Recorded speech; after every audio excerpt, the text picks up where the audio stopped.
Hello बच्चों, स्वागत है आपका अपने YouTube channel Sudama Juyal NCERT में। तो बच्चों आप ध्यान दें, आज हम पढ़ रहे हैं कक्षा 8 साइंस यानी कि विज्ञान का 5वां अध्याय कोयला और पेट्रोलियम। जैसे कि आप यहाँ पर देख सकते हैं, ये है विज्ञान के अंतर्गत 5वां पाठ कोयला और पेट्रोलियम। हम आपको बताएंगे बच्चों इस पाठ से संबंधित कुछ महत्वपूर्ण बिंदु और साथ ही साथ पाठ के प्रश्न उत्तर भी। तो आप लगातार देखते रहें वीडियो और जुड़े रहें हमारे साथ। यदि आप चैनल में पहली बार आए हैं तो चैनल को सब्सक्राइब अवश्य कर दें, बेल आइकन भी दबा दें ताकि आपको आने वाली प्रत्येक पाठ की वीडियो की नोटिफिकेशन मिलती रहे। तो चलिए अब ज़्यादा देर न करते हुए जान लेते हैं इस पाठ के प्रश्न उत्तर और पाठ का सारांश। तो बच्चों सबसे पहले बात करते हैं पाठ समीक्षा, यानी कि आपने इस पाठ में क्या कुछ सीखा। तो पहला बिंदु आपके लिए कोयला, पेट्रोलियम और प्राकृतिक गैस जीवाश्म ईंधन है। दूसरा पॉइंट आप याद रखेंगे, जीवाश्म ईंधन का निर्माण सजीवों के मृत अवशेषों से लाखों वर्ष पूर्व हुआ था। अगला पॉइंट आप याद रखें, जीवाश्म ईंधन समाप्त होने वाले संसाधन होते हैं, यानी कि अंततः यह समाप्त हो जाते हैं। आगे चौथा पॉइंट है कोक, कोलतार और कोयला गैस कोयले से प्राप्त उत्पाद हैं। पांचवा पॉइंट है पेट्रोलियम के परिष्करण से पेट्रोलियम गैस, पेट्रोल, डीजल, मिट्टी का तेल, पैराफिन मोम, स्नेहक तेल आदि प्राप्त होते हैं। अगला पॉइंट है छठा पॉइंट, कोयले और पेट्रोलियम के संसाधन सीमित हैं, अतः हमें इनका न्यायोचित इस्तेमाल करना चाहिए। तो याद रखेंगे ना आप ये सारे पॉइंट्स और मुख्य बिंदु जितने भी हैं, इन्हें आप अच्छे से याद रखें बच्चों। इसके बाद चलिए शुरू कर लेते हैं इस पाठ के प्रश्न उत्तर अभ्यास प्रश्न उत्तर में, और इन्हें आप अपनी नोटबुक में नोट करें, याद करें अच्छे से, ताकि परीक्षा के समय आपको किसी परेशानी का सामना ना करना पड़े। तो ध्यान दें बच्चों, पहला प्रश्न आपके लिए CNG और LPG का ईंधन के रूप में उपयोग करने के क्या लाभ हैं। तो जानते हैं आप क्या लाभ हैं। उत्तर लिखेंगे CNG और LPG का उपयोग परिवहन वाहनों में ईंधन के रूप में किया जा रहा है, क्योंकि ये कम प्रदूषणकारी स्वच्छ ईंधन होने के साथ साथ सस्ते भी हैं।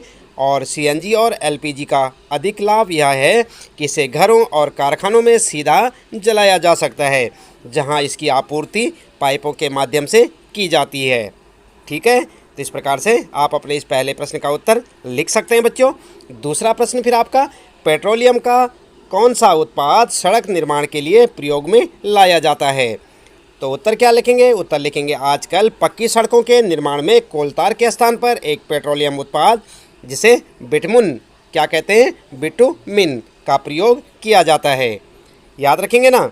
और इसके बाद तीसरा प्रश्न आपका इस पाठ में, वर्णन कीजिए मृत वनस्पति से कोयला किस प्रकार बनता है, यह प्रक्रम क्या कहलाता है। उत्तर लिखेंगे लगभग 300 मिलियन वर्ष पूर्व पृथ्वी पर निचले जलीय क्षेत्रों के घने वन प्राकृतिक प्रकरणों के कारण मृदा के नीचे दब गए। ठीक है, क्या लिखेंगे 300 मिलियन वर्ष पूर्व, लगभग 300 मिलियन वर्ष पूर्व पृथ्वी पर निचले जलीय क्षेत्रों के घने वन प्राकृतिक प्रक्रमों के कारण मृदा के नीचे दब गए। उनके ऊपर अधिक मृदा होने के कारण वे संपीड़ित हो गए और गहरे होते गए, जिससे उन पर ताप व दाब बढ़ गया और धीरे धीरे कोयले में परिवर्तित हो गए। कोयले में मुख्य रूप से कार्बन होता है। यह प्रक्रम कार्बनीकरण कहलाता है। क्या कहलाता है, कार्बनीकरण। याद रखेंगे बच्चों। तीसरा प्रश्न है और उसका उत्तर। इसके बाद आगे आते हैं आपके लिए प्रश्न चौथे में, रिक्त स्थानों की पूर्ति कीजिए। और यहाँ पर जो आपके लिए रिक्त स्थान छोड़ रखे तथा जीवाश्म ईंधन है। और दूसरा है यहाँ पर ख वाला, पेट्रोलियम के विभिन्न संगठकों को पृथक करने का प्रक्रम कहलाता है। तो क्या कहलाता है यहाँ लिखना आपको। और वाहनों के लिए सबसे कम प्रदूषक ईंधन है, क्या है यहाँ आपको लिखना है।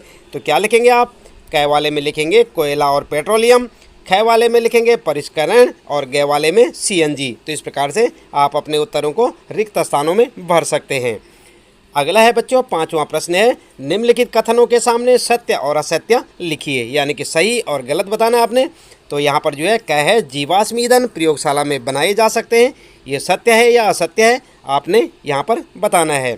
ख वाला प्रश्न है, पेट्रोलियम की या पेट्रोल की अपेक्षा CNG अधिक प्रदूषक ईंधन है, सत्य या असत्य है आपको लिखना है। और अगला प्रश्न है, ग वाला, कोक कार्बन का लगभग शुद्ध रूप है, सत्य या असत्य। और घ वाला है, कोलतार विभिन्न पदार्थों का मिश्रण है, ये आपने बताना है सत्य है या असत्य है। और ग वाला है, मिट्टी का तेल एक जीवाश्म ईंधन नहीं है, ये भी सत्य है या असत्य है, ये आपको बताना है। तो क्या लिखेंगे आप उत्तर में, चलिए देख लेते हैं। क वाले का आप लिखेंगे असत्य, ख वाले का असत्य, ग वाले का सत्य, और घ वाले का सत्य, और ग वाले का असत्य।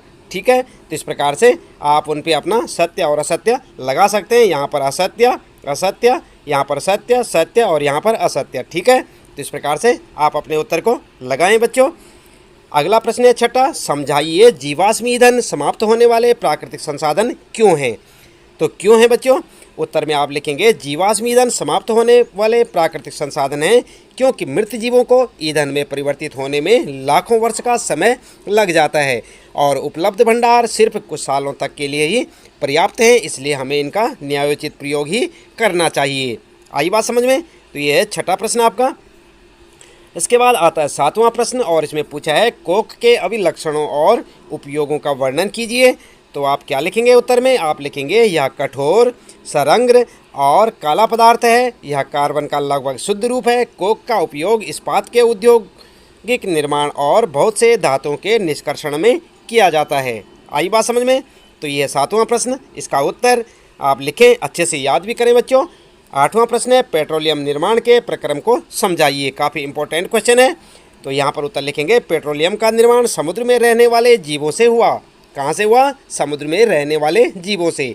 जब ये जीव मृत हुए, इनके शरीर समुद्र के पेंदे में जाकर जम गए और फिर रेत तथा मिट्टी के तहों द्वारा ढक गए। लाखों वर्षों में वायु की अनुपस्थिति, उच्च ताप और उच्च दाब ने मृत जीवों को पेट्रोलियम और प्राकृतिक गैस में परिवर्तित कर दिया। तो इस प्रकार से आप लिख सकते हैं। इंपॉर्टेंट क्वेश्चन है, जैसे मैंने आपको बताया, आठवां क्वेश्चन है। और इसके बाद जो है नौवां प्रश्न आता है, निम्नलिखित सारणी में 2004 से 2010 तक भारत में विद्युत की कुल कमी को दर्शाया गया है। इन आंकड़ों को ग्राफ द्वारा आलेखित कीजिए।